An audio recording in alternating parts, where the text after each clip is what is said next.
Hi, good afternoon, everybody, and thank you for coming down. Big thank you to Stephanie and Art Basel for inviting all of us here today to actually have a chat on a very big topic.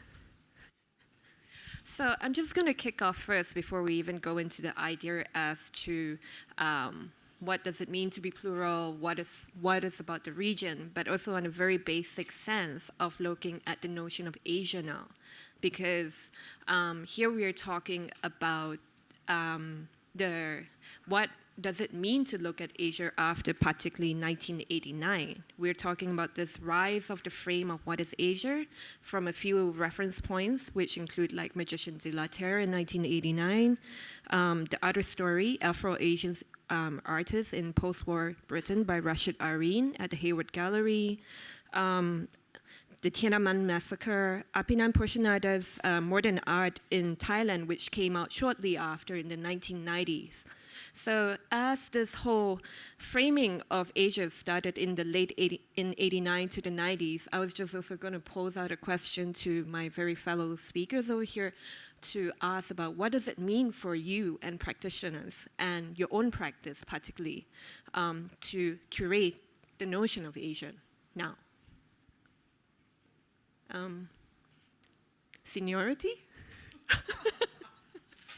Sorry. Oh gosh. Thank you, Qinyi. Thanks everyone for being here, and I'll dive into that. Well, one could do a whole panel just talking about that. I guess I would say that thinking about my own practice as a curator and how I think about Asia. First of all, I think we just sort of preface, because this is a panel that's really about curating, I guess I would emphasize how I think about curating as a contextual practice. So it is always completely informed by where one is, what kind of context one's working in. That means having to think about who's coming to see whatever project, show, exhibition that might be happening, also the framework of the institution in which it is cited. So in that particular case, and in where I am right now, also Shirley, both of us coming from M+, we're an institution that is here in Asia. So I don't really think about curating Asia as a thing per se. It's part of what I do every day in the museum. It's part of how I think about the collection we've been building. It's part of the program, everything of all the programs that go across exhibitions, but also talks and performances and other kinds of events. I think, it's sort of, I guess it's just sort of woven into the fabric of what I'm doing on a daily sort of basis. I can say just quickly about my background where, coming into this, so that's about where I am now, and also it's an institution that's being formed in this moment after these events, as you framed it, after this. So this is also different from maybe other contexts where you have institutions that have that longer history and maybe have to go through that shift. We're already coming out of this moment where that shift has already happened. So we're already thinking what we do at M+ in a very, transnational and sort of fluid way. And I think that's sort of throughout everything. I guess I can just say 2 seconds about, on a personal level, my background coming American trained, but then I was living in China for many years before coming to Hong Kong. And my area of focus has always been contemporary Chinese art, and this is, I think, something that maybe Raman will go into as well, the sort of framework or thinking about Asia from that position of being in China. That is something that I think informs my practice, as well as having been based in Asia for a long time, but also based in a particular place in Asia that has also a particular view or thought about that. So that's always within the sort of context as well. Not to have too much of M+, but this is just another view. So I'm from design and architecture, so it's quite a maybe slightly different kind of framework because of the histories that are quite different from art histories. And so don't want to repeat too much of what Pauline had said, but I just wanted to also at the same time emphasize that for us, I guess from the beginning, it was very clear that Asia remains a set of geographies that we are committed to and dedicated to dig, to unravel, and to research, to study. But at the same time, I think if there was to be a framework, I think the key word here is transnational, and that I guess to some people might seem like really like a blanket, kind of like a blanket over many things, but it's actually not. For us, transnational is key because it is almost like a multi-centered approach, or anti-centrist approach, I guess, to kind of understanding things. So not to say that we elevate Asia, you're dedicated and committed to go deeper into it, but at the same time, you always want to look at this phenomenon across the globe in relation to other parts of the world. And that's something very important for us, so that we're not just really saying that there is only one, I guess, source of authority over the other, or inferiority or superiority in that sense, but to know that there is this, I guess, really constant, looking out for constant networks and flows of ideas across places.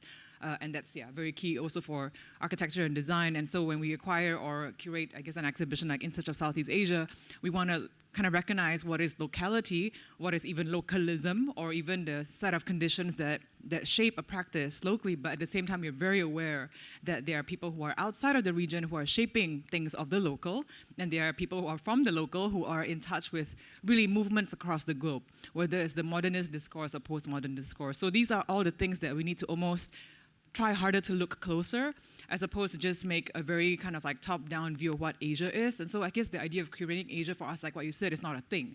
It's more about geographies we are very sensitive to, but at the same time, in terms of a theoretical framework of understanding it, it cannot just be informed by I guess, kind of a hermetic view of what Asia is. And so that's, just to add on to what he said.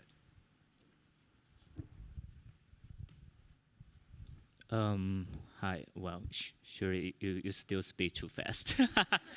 No, I was talking to her not to speak so fast. Yeah, and then well, as Pauline mentioned that, well, actually, in China there's discussion about Asia. Indeed, I think Rockbund Arts Museum we started some kind of research about Inter-Asia is since 2015 that we have Hugo Boss HR Arts, and then it's second edition, and then by the time it expand to from Greater China area to Southeast Asia. So that's kind of a key moment for us to to really seeking for more narrative and possibility among Asia region. And then, so I would like also to talk about according to local context, because Rockbund Arts Museum is in Shanghai, and well, as you probably know, Shanghai is a highly commercial developers environment. So people there are really looking at something conception, or also about your spending power, those things. Although people there, they have better spending power to travel around and to Thailand or Philippines or Indonesia, but well, their understanding to those places where they go is still stay on the very entry level to those different regions and areas. So, and then also because I think because the way how we receive information is also changed. Now we receive information more from internet and also those mass media, social medias, and all those things kind of the narrative homogeneity. So and also very shattered. So we would like to bring massive narratives from different places as much as possible, and to bring more complete and more let's say like a story that you would like to listen, you would like to know, you would like to ask further why and how those story comes. And I think I will just stop here and then that you want to continue. Yeah.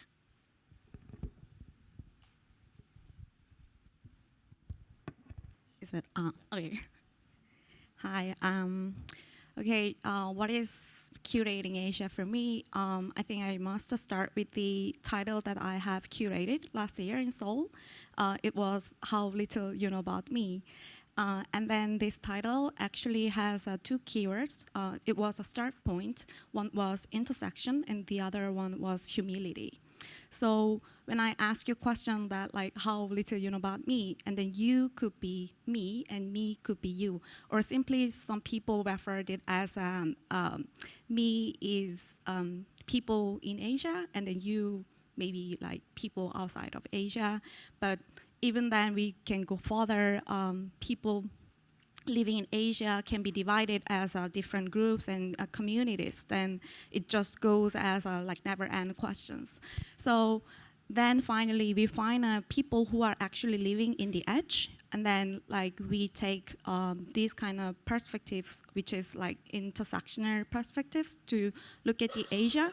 So actually later we realize it is about like where to stand to look at the Asia. And once you find out this, you become very humble. Like, okay, so I didn't know like everything. So we can think of like humility. So then like it is like now I'm ready to learn from you, and I will give you the information that I have. So for me, curating Asia became more like building relationships because like when the issue is like detached from yourself, it is very hard to feel what is really about. So during my show, what I did was I was inviting the artist as much as possible. So I used most of my exhibition budget for inviting artists. So like almost every 2 weeks, the participant artists were in our museum, MMCA, to give various workshops like talk, open discussion. We even have a cooking class, running a cocktail bar. So I wanted to offer audiences to have tangible experiences and have a direct relationship with the artist who has the local, their own local context and their own voices. So for me, curating Asia is more about like building a relationship.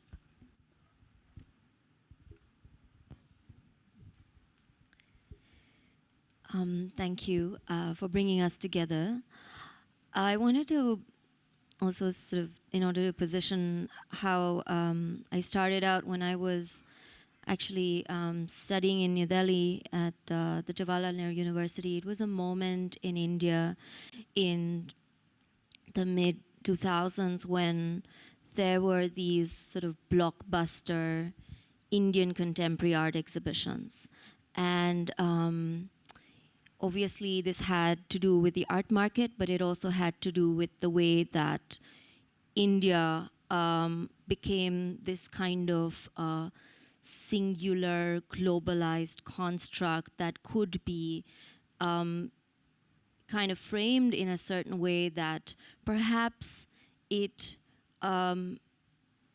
took over the complexity of what regional representation could have meant, and that would have been perhaps an opportunity to, really already look at the ruptures and the contestations that actually exist in this, in let's say just the geography of South Asian art, and yet, so I was already kind of very conscious of the fact that there were these set of artists who were definitely important pioneers, significant figures who were circulating in this way, but there was something about the limitation of the blockbuster format that one felt as a young student of art history, where one already wondered what would come next that could perhaps be a place that could be more sustainable, that could be more dialogical.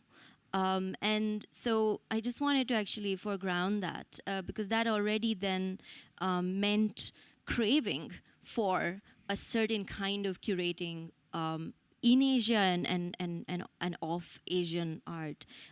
And then of course, what one reads then is also at the same time the fact that, especially if you start from even the late 19th century and the early 20th century, the period of colonialism and the time of struggle, then that was the moment where actually there was a lot of internationalism and there were these sort of countercurrents of exchange.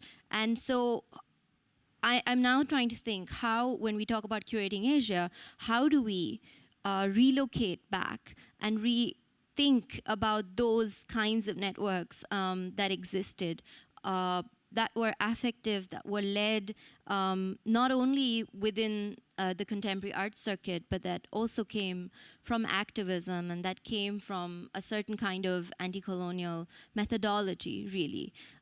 So those were kind of two anchors that I wanted to put down in terms of a personal trajectory, but also the fact that one realizes that when you become a diasporic or international curator, in a sense, who is not necessarily bracketed as a South Asia curator or a curator of Asian art within a specific institution, then in a sense you are not given a mandate, as some of my colleagues have been, but you have to invent your own kind of mandate or your own commitments. And it's often a confusing process of how to lay that out for yourself when it isn't provided to you as part of a museum infrastructure. When I started, it was also this moment where a few years after these positions of South Asia curator became quite common, new but quickly became again a model. So how does one actually perhaps make that commitment, locate oneself doing that work, but not under that label? This is just something else perhaps to also put out there for those who are non-institutional. And I just wanted to quote from something that Geeta Kapoor wrote, especially relating to Indian modernism, where she was thinking about what it meant to operate on multiple tracks and argued, saying, we should see our trajectories crisscrossing the Western mainstream and in their very disalignment from it, making up the ground that restructures the international. And there's something very solid in that felt that one could kind of actually really look at each part of that sentence or that sort of proposition really, and make steps in order to work in that way today as well. In a way, like, or your exhibitions in the last 1 year or so can be seen as preposition towards, like, you know, what Geeta Kapoor is speaking. But also from there are questions as to, like, how do you frame your own exhibition and who do you speak to? And I'm going to reference Fanon on the whole idea about how do you create vocabularies, because now we're talking about a region in plural and the question of plurality that happens. And in place of transforming the national, you know, what Natasha brought out, the national energy in the liberating consciousness of socio-political needs to prevent the national bourgeois that will occupy the dominant position in nation building. So I'm just asking, the vocabularies that you use in your project so far, would you be able to highlight a few case studies that you actually were using as part of this, in part of your exhibitions? Hsieh with the clicker. Yes, so we have some, we do have slides. We're not going to make you stare at our names the entire time. So we have a couple of slides here to, the project I think that Qinyi is queuing us up to talk about is an exhibition that took place at M+ last summer, from June through September. It was co-curated by myself and Shirley. This is the title of the exhibition. I think right at the outset we can talk about vocabularies and talk about terminology and all that. I don't think we want this panel to go too much in detail of what constitutes this or that, or what is or isn't.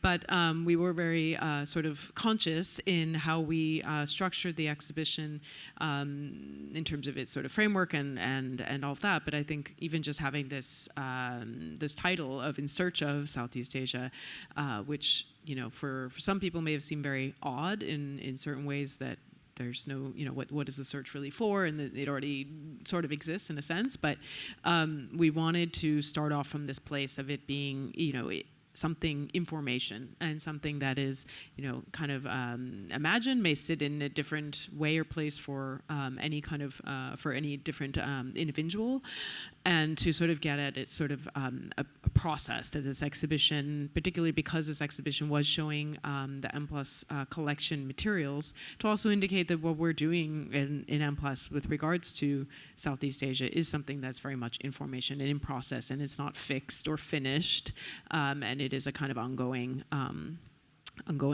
step.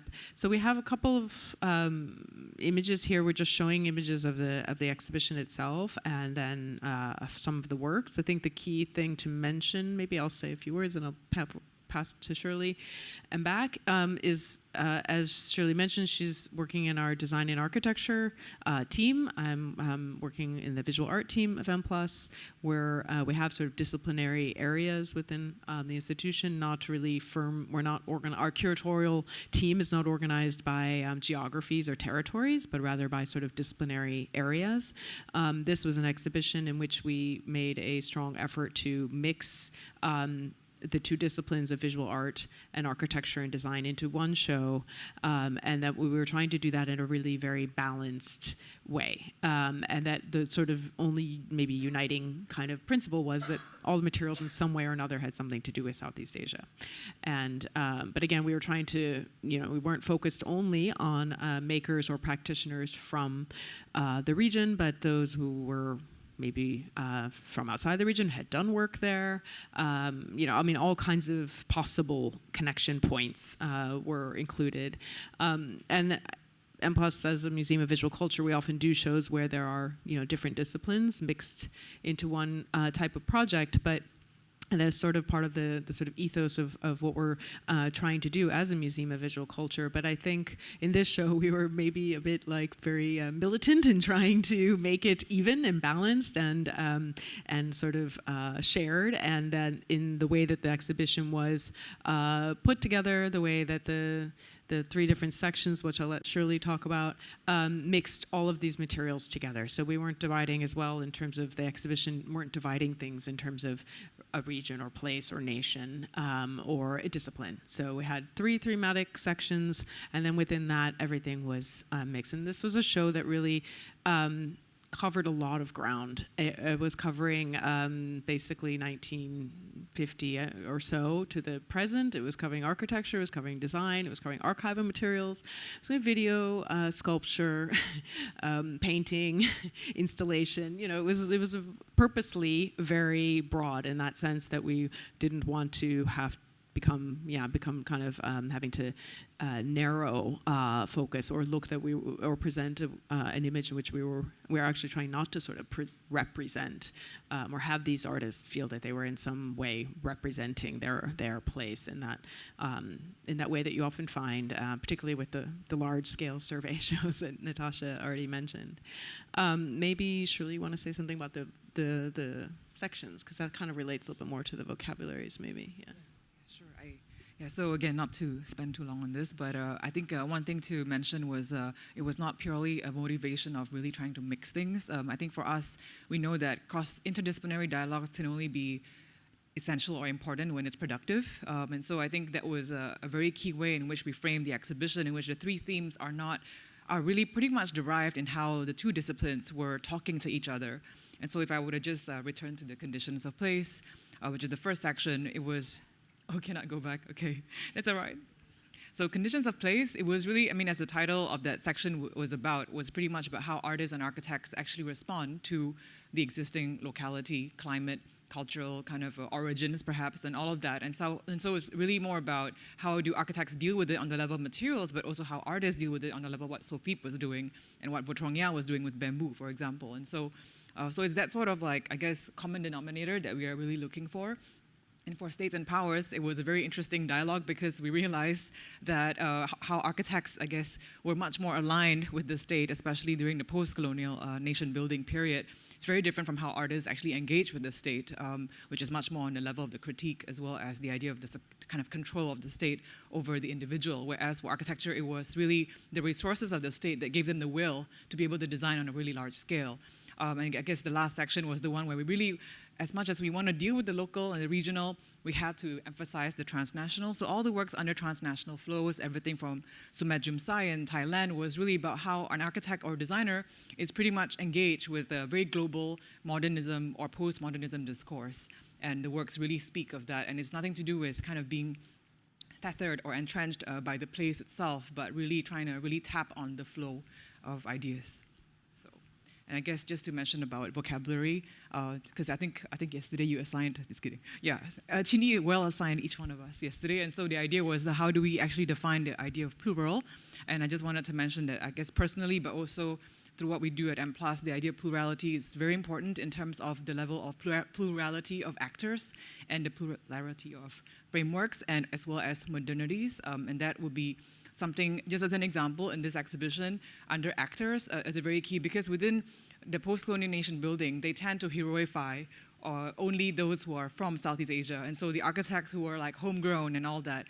But I guess we chose to highlight also the colonial architects, people who were the British architects planting themselves in Kuala Lumpur, but building some of the major buildings in the country. And also, I think in terms of plurality of modernisms or modernities, I think it's very key for us because we don't just embrace those who are influenced by the modern movement, but also by those influenced by the postmodern movement like Hsieh. And so it's something like that that we really want to be able to identify and keep track of. Okay, I shall slow down. Yes.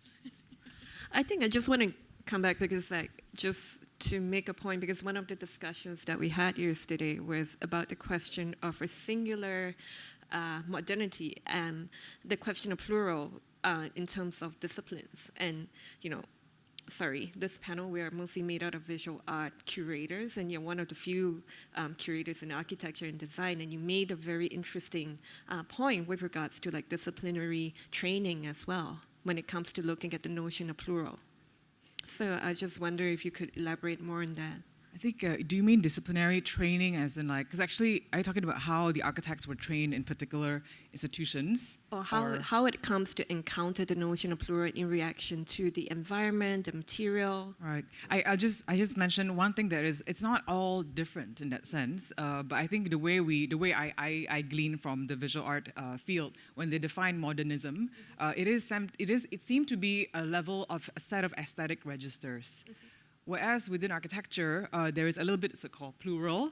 I guess when we talk about plural modernism, you don't just look at modern movement modernism, but we look at postmodern, but also we look at the regionalism as a kind of part of that modernism movement as well. And so that's when I guess there is no longer bound by a particular set of aesthetic registers, but really about the motivations of something that's much more public, something more mass, something more about being, I guess, kind of like responding to political, cultural conditions, and even material condition of the place. So it's that sort of, I guess if I say some sort of difference in how visual art and architecture would try to identify different modernities, it'll be in that way. But that's just my view. So Ramin and Joowon, both your exhibitions had very interesting titles. Like on one hand, acknowledging a kind of humility as to who are the knowledge producers and who are the audience with it. One of them is like, tell me a story. The other one is, how little do you know of me? Engaging with sort of informal relationships. And how would you like even speak about that in terms like, what it means to look at the region? Yeah. Okay, I think I will start with, well, as we all know, Asia is a complex term. It's definitely not a singular geographic idea region. So it doesn't really make sense to, cover all the area regions in one exhibition. But we do try to, include as many as possible to include different perspective from different aspects. And then, as Qinyi just mentioned, well, last year it was very interesting when I went to Seoul and I see the show. How did you know about me? And I was kind of okay. It's kind of similar to our show. Tell me a story. So I think tell me a story is starting with inviting gesture. As I say, it's we cannot be that arrogant to to pretend that we know everything about Asia. And then there are definitely many difference between from here to there. So I think this is how we consider our position. It's in the beginning as a humble man, and then we are thinking how do we entry this exhibition and how do we build the bridge between the show, the exhibition, and our audience. So storytelling is also a way that we consider it's quite it's a more gentle way. It's as I mentioned previously, because now there are so many narratives are shattered. So it's very difficult for us to hear someone to speak a long story, even like me. What I'm speaking now is very slowly. Probably some of you is already not passionate about this. So yeah, so I think this is kind of our strategy, to make it calm and slower, and then. Besides of narrative storytelling, we would also to include different time in terms of past, present, and future. It's not just talking about historically or what we were considering. Is really want to also bring some very urgent issue very close to us, like in Shanghai. That probably that there are two main rivers. One is Huangpu River, the other one is Suzhou Creek.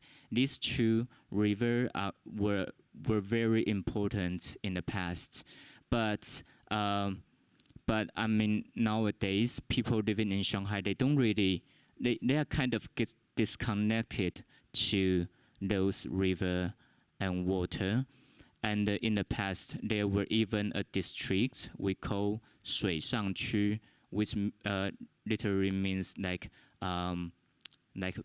water river district, those things. And the people, there were massive residents living on water. And then, but eventually it was disappeared. It was merged into other districts. So I think this kind of things is quite important for people living there to know. And then and then on the other hand, like well, I should go for like this. We also invite map office. Val is here. And and I think it's very interesting that map office, they always thinking about the new possibility of future. It's not just talking about now or historically, and but through the observation, they see the problems or issues in terms of infrastructures or ecology and all those issues in Hong Kong, and then they through their writing and also their projects, they try to create 8 artificial islands for Hong Kong in the future, and also this is not just only to consider about. I mean, now if we talk about Asia, we have an image, a map, right?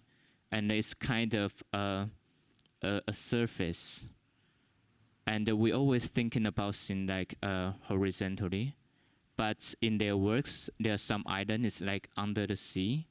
So what we try to also to create some space, the discussion of space. How do we consider those space? It's not just something like horizontal, but it also vertical. It's going up and going down, or going far from land. So yeah, I think these are kind of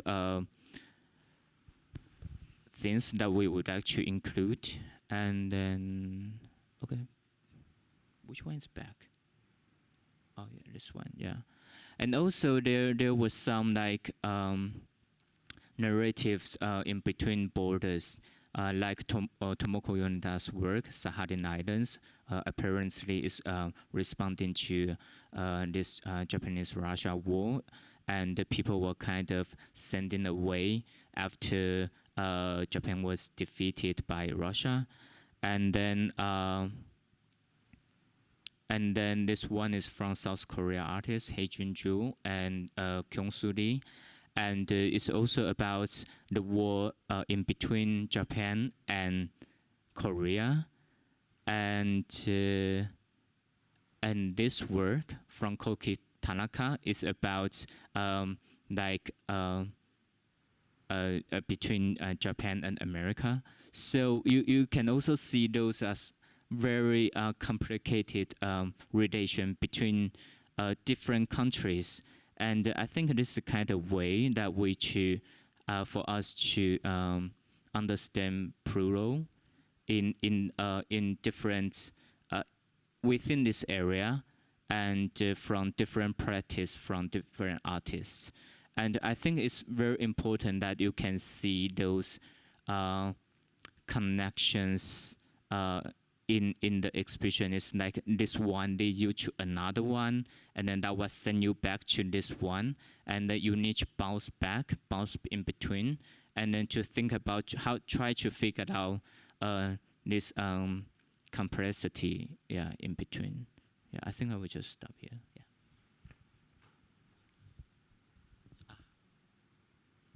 The green button.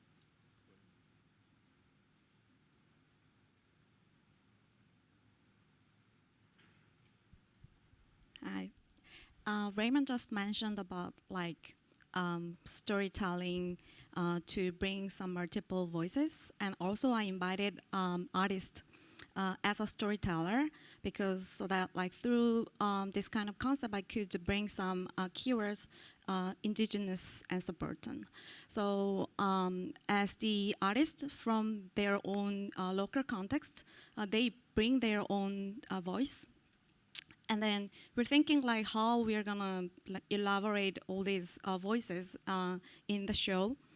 And luckily at MMCA we have a very big open square like this. And then we thought of creating a platform which is fragmented but multiple. So as the concept of the plural we are gonna talk about. So, so the ideas of platform is sustainable. So that sustainable should be flexible and movable, because if it is fixed in a one space, then it is very hard to bring. So we thought of this concept, and later, as I said, how little you know about me, we accept the fact that we actually don't know about each other, and then it's all are different. So we make the project independent, but very connected. And also, I thought that it is very important to bring our voices to the people in local context. I mean, the publics in Korea. So we all thought of these kind of ideas combined, and then now this is how it looked. And last, it has to be playful, so that people wants to participate in the project, so that actually they can feel and then they can have a direct relationship with the artist. So this project was very flexible. So whenever there's a program, like artists can use these different furnitures. So to make this show, like we were collaborating with the many different artists from abroad and in Korea, and also designers, and then the furniture designers and me. So it was very hard to work together. So it was the main question was like from the different knowledge and professions, like how we are gonna work together and then make one project. So this is how it looked. So Rangrupa, they come to Korea like every month, and then like we had a teaching class. So here people like can change their roles, like student can be a teacher, and then after that like teacher can be a student. So anyone can be a student and teacher, so they teach whatever they know, so they don't have to be professional. And also we do open a flea market with the collaboration of the Korean artists. And 98B from Manila, they also fly to Korea like every month, and then we did a open discussion with all different topics, so that like actually through this project, like the public could have a direct relationship with the artist. And then we also had a cooking class by Elia Nuvesta, and then we had a like lemon wine bar by Pochi Hwang. So making food and then drinking alcohol in the museum, like we could share all the story with the artist. And then this is the last project that I show Map Office again in our show, was that like their concept of looking at the Asia as an archipelago, they called it as a pluria. And then they explore Asia because the region Asia consists of thousands of islands. So they feel that it is very fluid and then diverse. So from this, like we got an idea of Plural to have different projects all together connected and then shown as a one project. So in the end, like how little you know about me, the show itself wanted to inspire people to get to know more about themselves and then others. And later we like have the deeper idea of this relationship as how to build a sustainable relationship later. So yeah, this is what it's about. Natasha.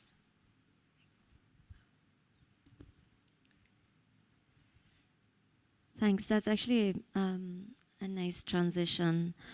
Thinking also in relation to the archipelagic, in relation to Asia, one realizes again that when you shift location within Asia, there's a kind of a dramatic, perhaps, also change in the modes in which you work and are able to kind of activate artist networks, but also kind of certain kinds of knowledge. So, for instance, when I moved really from India to the Netherlands and Berlin, but then also now living in part in Sri Lanka, there's been this kind of change of what does it mean to actually respond to an island geography that is within Asia and that has a very specific history, also that has a very specific history of war that is for decades. And how do you actually then activate an arts festival in this context, which is what we've been doing, an interdisciplinary arts festival that's called Colomboscope. And before going a bit into that, I'm also already now kind of thinking in terms of the near future of what it means to work on the Gwangju Biennale with my colleague Daphne Ayas. What is the kind of way in which we would, again, plot this responsiveness to a biennial legacy that resounds very specifically for those of us who come from this region. And so we're trying to also think about its own kind of social and political relevance today. But anyway, I won't go into that too much, at least for now, maybe to think about that later. But with Colomboscope, the way we actually chose to navigate this terrain was to look at the Indian Ocean. So how do you look at Asia in its relatedness to the Indian Ocean? And that takes us to so many different kinds of mercantile relationships and histories that connect the island to ports in Rome, to Mozambique, to China, and it is, again, it's so important to think about how, if without knowing that history, perhaps it's hard to understand the kind of role that that China plays in Sri Lanka's post-war development. But if you look at it historically, you actually get a very different kind of scope of engagement, and you can also then kind of work with artists to explore those histories. And this is what we were doing. We were working with artists of different generations, also very young artists from the north, from Jaffna and other parts, really doing their first kind of larger scale commission projects that are placed in relationship to regional and international artists. One also was thinking that from Sri Lanka, it's actually much easier to work with artists from Southeast Asia, starting from Thailand to going into Indonesia, Vietnam, rather than going, directly to India. At the same time, the other aspect is that for now, it's easier for artists from India and Pakistan, Bangladesh to meet in Sri Lanka because of the kind of geopolitical issues. So the fact is that that's again something to think about. So we're a meeting point in different ways, and that's what we're currently trying to assess in terms of our role as a festival. So I won't talk too much about the works, but just to mention this one is by photographer Dominic Sansoni, who's been photographing the Maldives for decades now. And so his earliest photographs come from the 1980s to all the way to the mid-2000s. And it's right from the donis, the boats, to the kind of ways in which the atolls actually dealt with or kind of encompassed rural labor and certain kind of artisanal indigenous techniques of labor were all mapped in his photographs of these decades. So it was really quite fascinating to show these photographs in Sri Lanka because even though the Maldives is right next door, again, this had not been done before. We were also thinking about the shipping industry, which is so much a way to explore again what kind of international infrastructural networks bind us. And so we were looking at the life cycle of shipping in relation to shipbuilding, but also shipbreaking, because South Asia is circled by shipbreaking yards. So that was again something that we were exploring with artists who have been working in Pakistan and in India.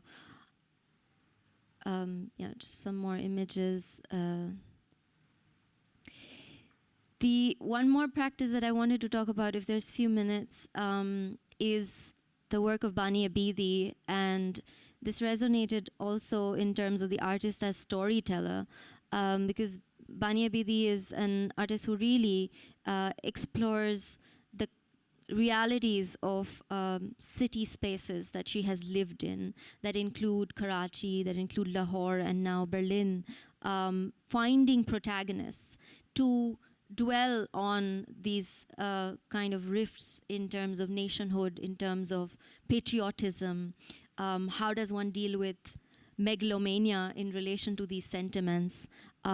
This work, for instance, Memorial to Lost Words, is a sound work but also a sculptural piece which deals with the history of the tens of thousands of soldiers from the Indian subcontinent who fought during World War I, who have not been commemorated. So this is a kind of history of Asia which comes through the artist, reading letters, looking at Punjabi folk songs that have to do with loss and yearning of the soldiers who fought for Asia, a colonized Asia, at that particular moment in history. So we're revisiting a lot of these projects by Bani Abidi currently at the Gropius Bau in Berlin for an upcoming exhibition, and also in cooperation with the Sharjah Art Foundation, who have been working with the artist for many years now, supporting her process.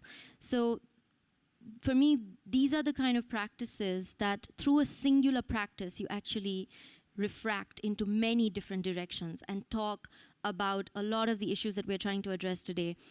This one, for instance, the man who talked till he disappeared, is a very new work by Bani, which reflects on another political reality that we're all dealing with, that has to do with censorship, with the basic factor of how, when you manufacture dissent, there is this very real threat. And so you kind of have these figures who are based on real protagonists, who are in the process of disappearing as they kind of express their dissent. And there's this slide actually also, just to end my part, is my way to also kind of just remark on the fact that there's another project which I cannot really talk about freely, which has to do with a very specific part of Asia, which is Tibet. And it's a part of Asia that I have been engaged with while working with two filmmakers, Ritu Sarin and Tenzing Sonam. And really, again, looking at very specific archives that have to do with this history of unfreedom. So yeah, that's where I'd like to stop. Okay, so I'm just going to pick up on a few terms that has come out so far. We have the question of the transnational ties that actually work between and the networks that we speak of. Given that this is a panel about curating, and of course we assume exhibitions as a very specific temporality, as a very specific platform, I do have questions with regards to the sustainability of such discourse happening. Like, how would you keep it running beyond the exhibition, or are there any forms of breaking beyond the exhibitionary that you would think about?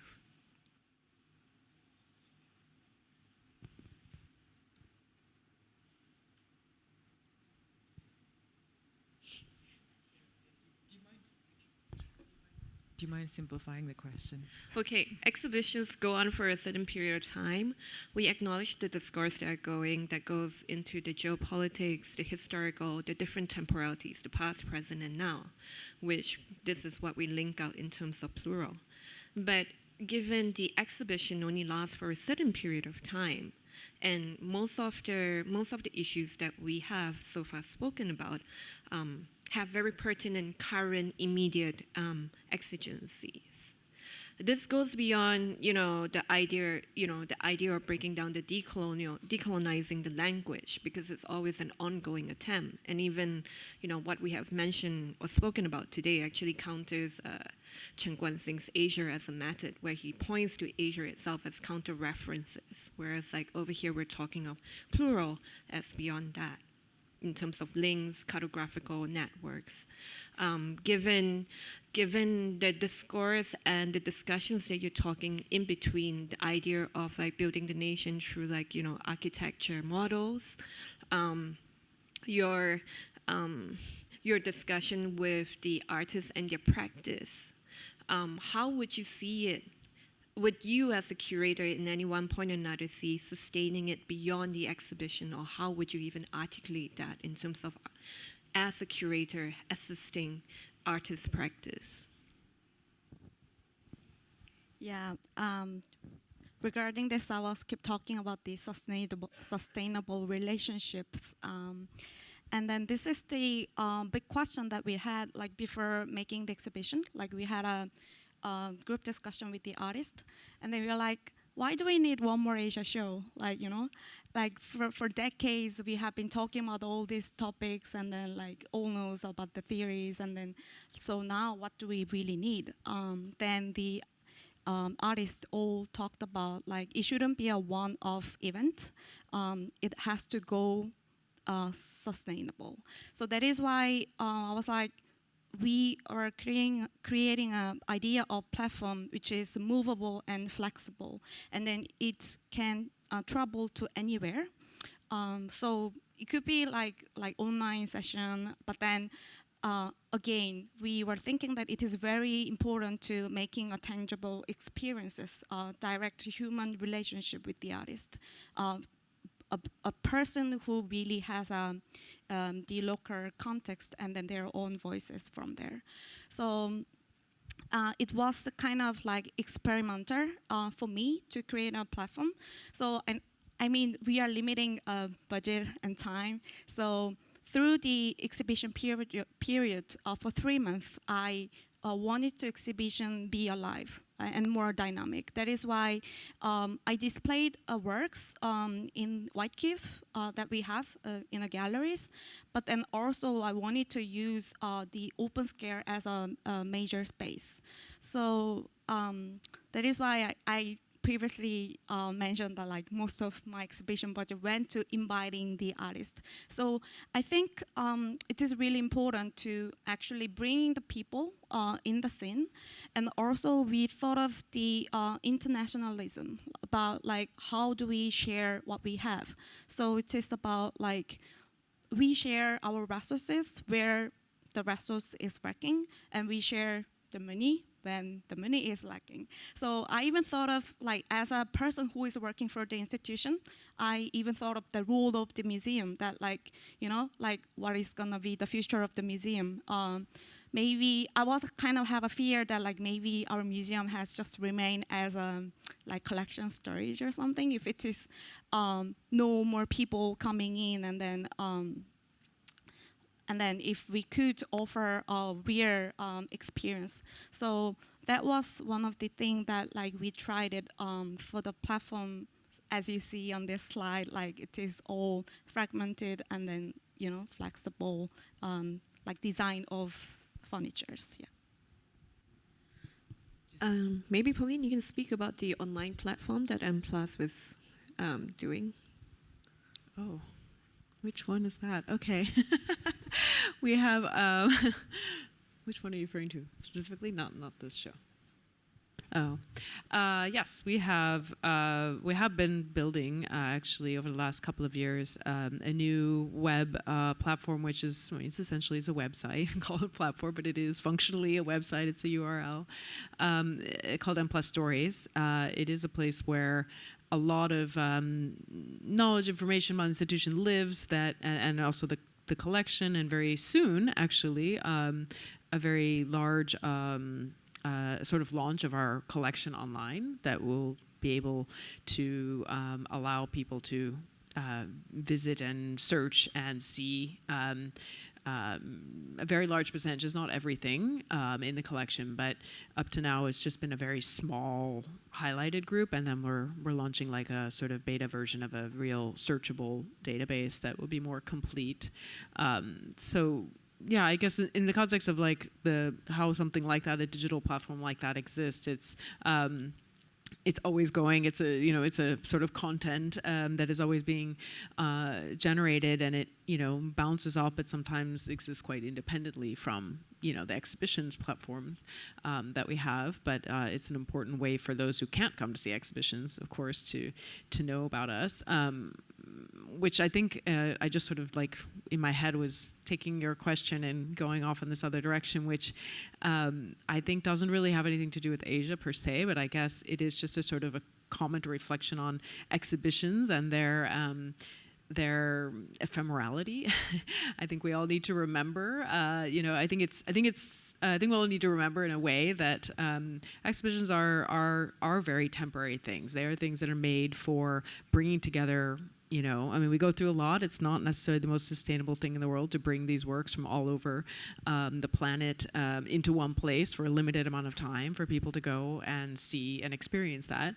But it is, it's ephemeral, but it's also a sort of bodily experience, I believe. And it's something that you all can look at right now, and you can hear us talk about it, and you can look at the images, but I'm sure it feels very abstract still, and would feel very different if you were able to be in the same space and share the space with with those works and have that sort of time. So it's not to say that exhibitions are unimportant. I believe they are important, of course.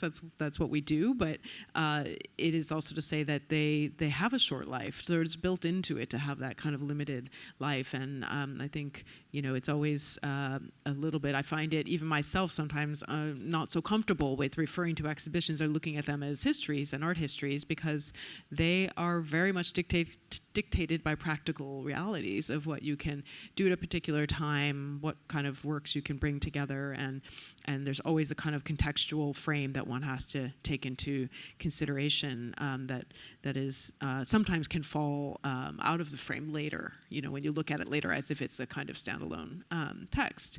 I also think that there are so many exhibitions in the world today, there's no possible way any of us can see all of them. So, you know, every as a curator, it's a, you know, I think this idea of knowledge, I keep thinking about knowledge when I'm hearing about our fellow presenters here.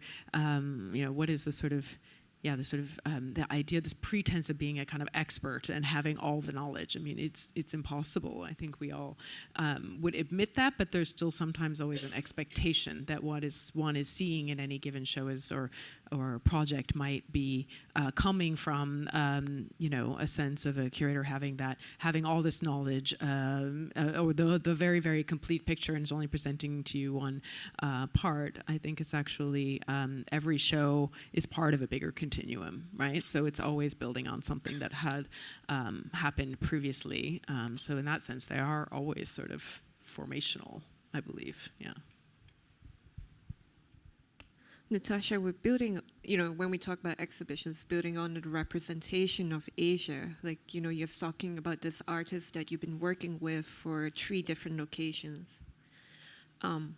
Is there a way from your viewpoint as a non-institutional at a certain point that you would see that there are ways and frameworks that you can continue such discussions?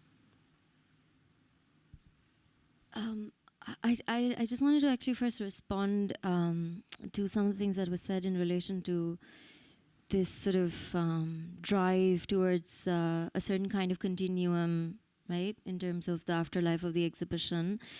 Because the kind of paradox here is also the fact that a lot of Asian kind of cultural histories are encompassed by orality, like the oral that includes the sonic, and the unwritten, the performative. So this is one aspect that would be, I think, really crucial to keep in mind as, you know, we build archives and sort of think about the afterlife of the exhibition.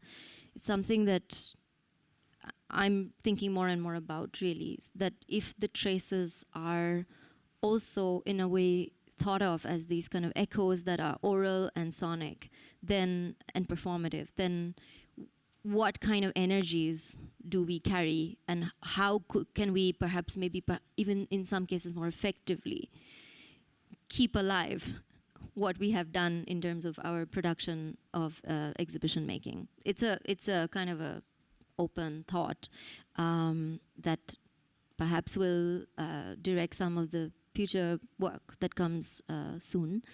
The other thing, I mean, I just wanted to throw this example. I mean, just it's really, again, it has to do with a very specific case. But, I was thinking, like, when in Puerto Rico, when there was this horrid natural catastrophe, right? I mean, the fact is, what is this role of the art institute, like the independent art institution, for instance? Like, suddenly, I think what's quite amazing is that the energy that would go into programming or exhibition making, or, you know, keeping a certain part of the institution's framework going.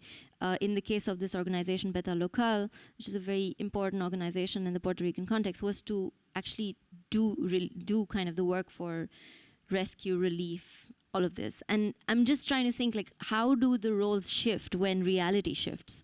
This is something that feels very urgent. You know, when you talk about, I mean, exhibition making is one thing, but if we're really thinking about the kind of temperature of the future, then we also need to say, okay, how flexible are we to respond in a way that our strengths and capacities can deliver in different directionalities, no, and not only that we are so fixed in this direction that we lose this capacity to think of solutions when the time asks for them. I mean, this is, again, I don't feel like I want to answer that straight, so I actually wanted to put those two things out there, because we've spoken about our own work, and I just felt that this was...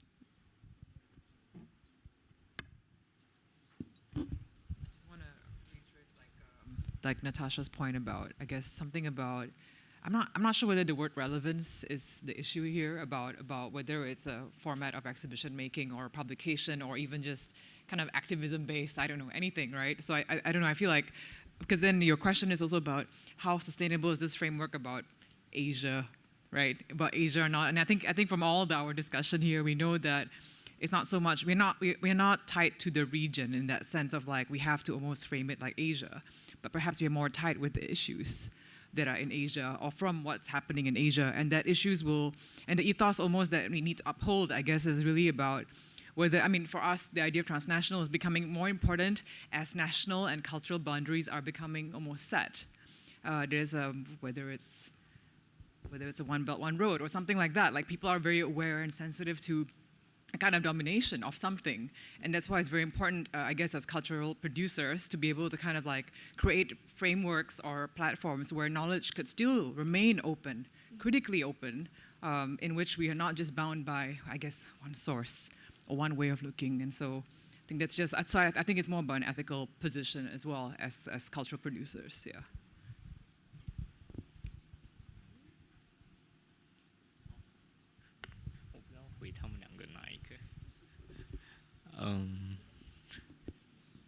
Yeah, I would like to add a little bit to what Natasha just said about something performative. I think, yeah, there definitely some restriction about exhibition, well, because how we display artworks and how is the relation between audience and arts is quite inflexible now. And as Joowon said, that probably artists or most of the curators, they were asking why making so many Asia exhibition projects. It's always talking about what is Asia, how do we map Asia, how does it looks like, and then somehow it kind of bored us, and it also, I would say, it also limits our imagination about this topic. So whether through workshop or a seminar or publication, I think all those things should be, we should put more efforts on those things, because now it's still kind of exhibition-centric institution. Most of the institution is doing like this. So yeah, so it would be good that we can emphasize other formats of activities, and also some of the artists, their practice is becoming more multidisciplinary, and as I know that Colomboscope also invites some many performance artists, and some performance events happening during 6 days, right? So this kind of, I think this kind of combination will bring more opportunity for our audience to experience arts.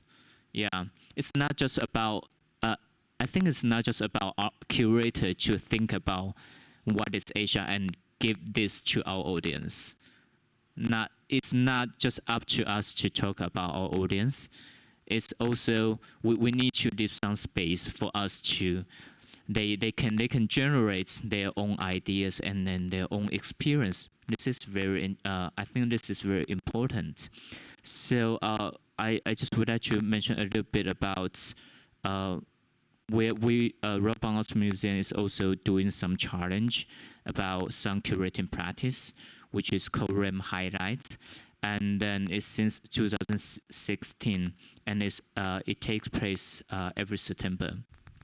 So, but for this project, we will not just invite Asian artists, but with the combination of international artists, you can see contrast, the very big contrast. Like some performance artists, like Context Gwangju from Japan, we used to invite them, and then the way they use their own body is totally different from some artists from West.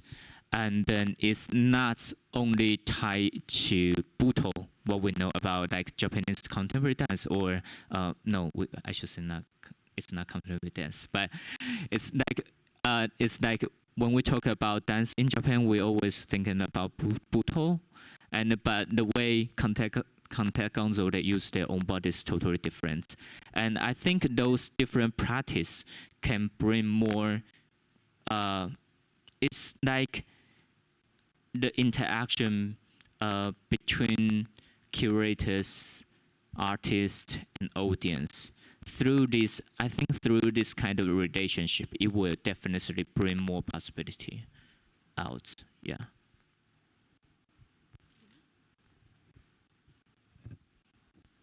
Yeah, I think I totally agree with what you all said. And then still, like people talk about Asia. That's because these the stories that we are bringing about is somehow faded away or disregarded, like through the mainstream, so-called mainstream written histories. And so that is why we are keep talking about like bringing the Asia as a theme. This is not just about the reason. So I think we have a very good opportunity as a curator and a artist to open up this stage to the public. So it inspires people to actually have independent way of thinking, not just having an idea that is inherited or taught or in a very passive way. So I think in that way it is very important we keep bringing this issue in a way of sustainable relationship or networks. Yeah. Any last comments from Natasha before we? No. Okay. So thank you everybody for your attention. We have so far looked in this period of time at the notion of curating Asia as an exhibition or beyond the exhibition, the notion of now, historical and future, and various different questions about pluralities when it comes to narratives, temporalities, and even modernisms. So before we end off, I'd just like to open to the floor for any questions.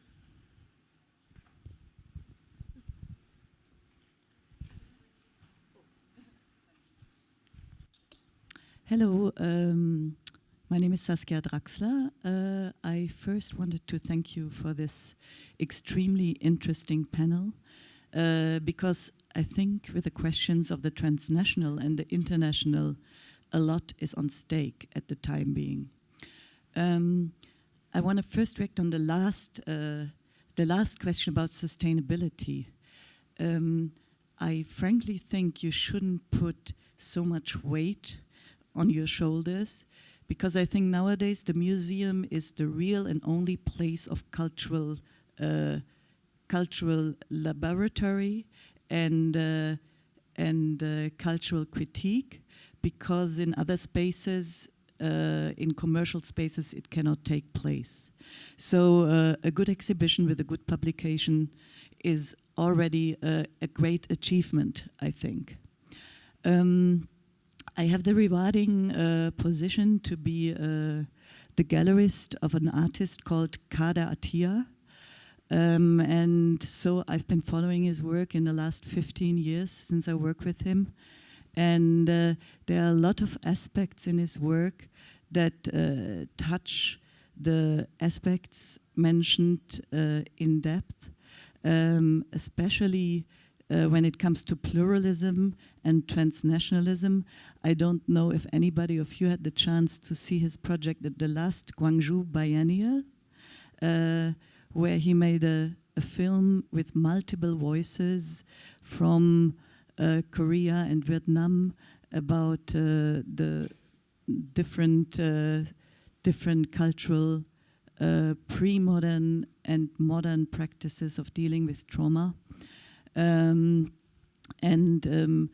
I think as long as the museum is a place to show, or the biennial is a place to show projects like this and expose them to wider public, a lot is achieved. Yes, thank you. Thank you.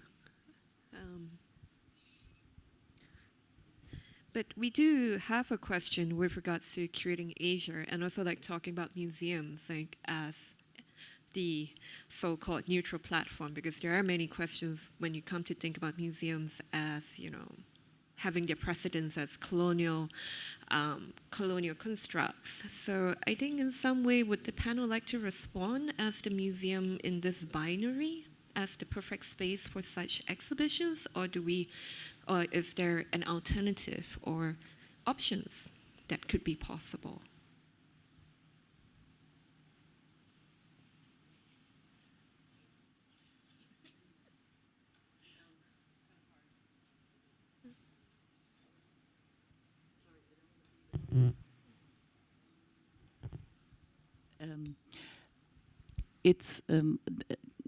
I think the big question that's on stake is, especially in the post-colonial context, what can the regional and you call it transnational be, as opposed to the international, which was an ideological project from the beginning, let's say from First World War, and the building of the canons, yeah, that started in France, but was sort of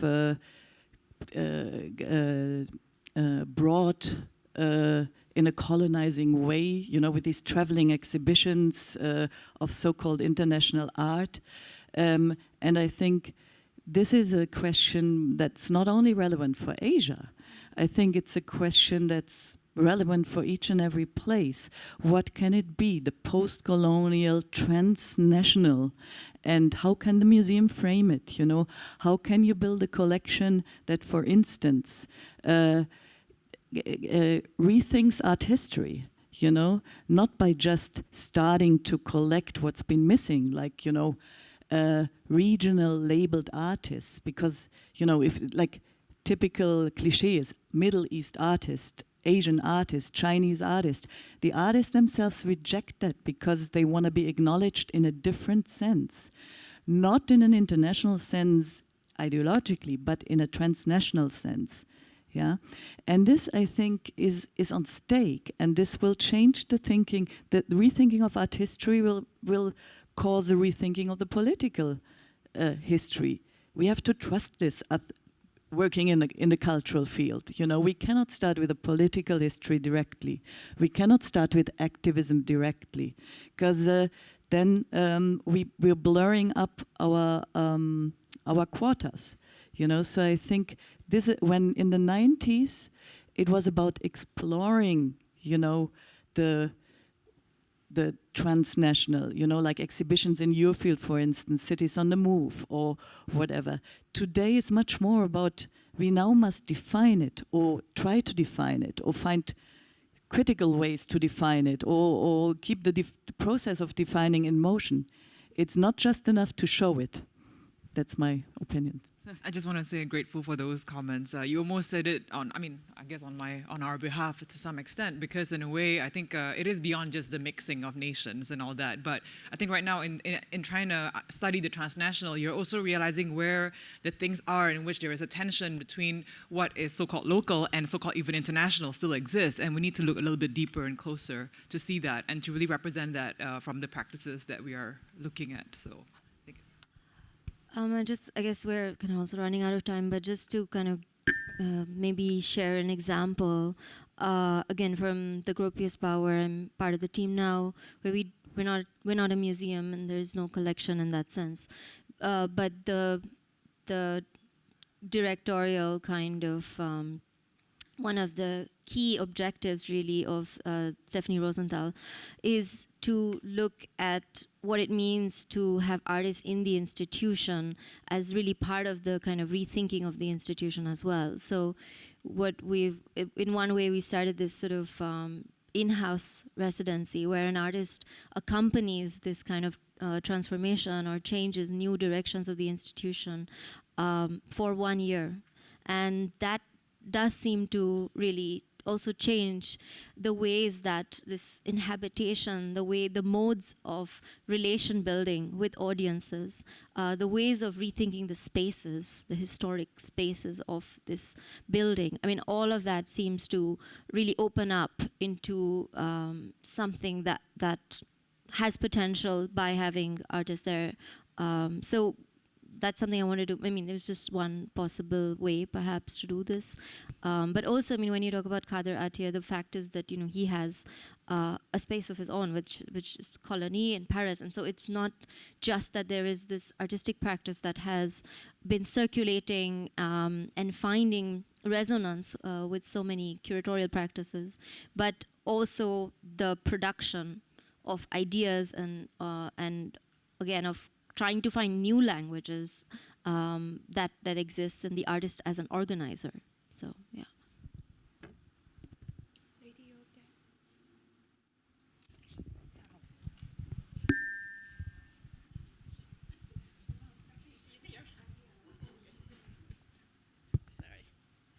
Yeah. Hello. My name is Joowon, and I'm from Vietnam. I'm working with artists in Vietnam, and it's great to have many of you here. And my question's not really as a question, but maybe a little bit about reminding that there are many. We agree with each other. There are many Asias, and then. In Vietnam, for example, there's a completely lack of museum of contemporary art, and then many independent art spaces are taking on the public responsibility to educate the public and then to change the system to create the ecosystem. And then so when curating like exhibition, I realized that the locality or artists who are familiar with the international language often be picked up more by international curators, while the other who are very authentic in their own language being kind of divided and put aside and then waiting for their chance once they catch up with this language. And then I think that these kind of division is created because of the lack of these kind of institution discussions and places and platform for them to show their talents and practices. So in one way that it's hard for these for the artists to define who's their audience, because in one way that they created art by taking on all of the elements surrounding them and hope that some Vietnamese or people who are familiar with them understand their artwork, but at the same time, because they need to continue with their practice, they have to add in layers that are more familiar with global, international realm and stuff. And so that is the dualities in their artwork that who is my audience and what I'm making art for. So I think that I'm trying to address like something lacking in the conversation here, that maybe in the future when you think of inviting artists from places that lack of these ecosystem, how can you put more, address these and how maybe share the responsibility to find a way to harmonize these between different layers of practices in Asia. Thank you. I would respond a little bit. Well, I think I totally agree with your comments. I think it's kind of the problem with this system, and also the mechanism of curating, because I think most of the institution that you already schedule or program for 2 or 3 years, and that you need to produce on time. And yeah, this is kind of bother us sometimes in a way, because we do know if we want to know about a place or a context or locality further deeper, it does request a lot of times. And then, but so I think especially in China that now there are so many institutions, they only producing exhibition or showcasing artworks. They don't really do research-based projects, and so we always reflect or kind of self-criticizing. How do we, slow down? And as I just say, institution is not just exhibition centric. So we really try to do something. And I don't really think artists, they need to, when they create their artwork, they need to think about who is gonna see this, Otherwise, it would kind of you need to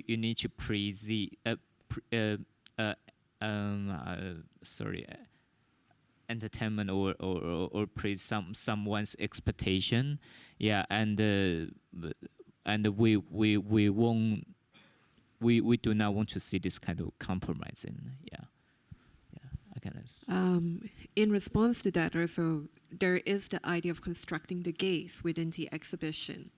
And that is something that, we spoke about in terms of theoretical means, like how to create a kind of critical, analytical vocabulary to deal with the different societal levels in what is considered Asia.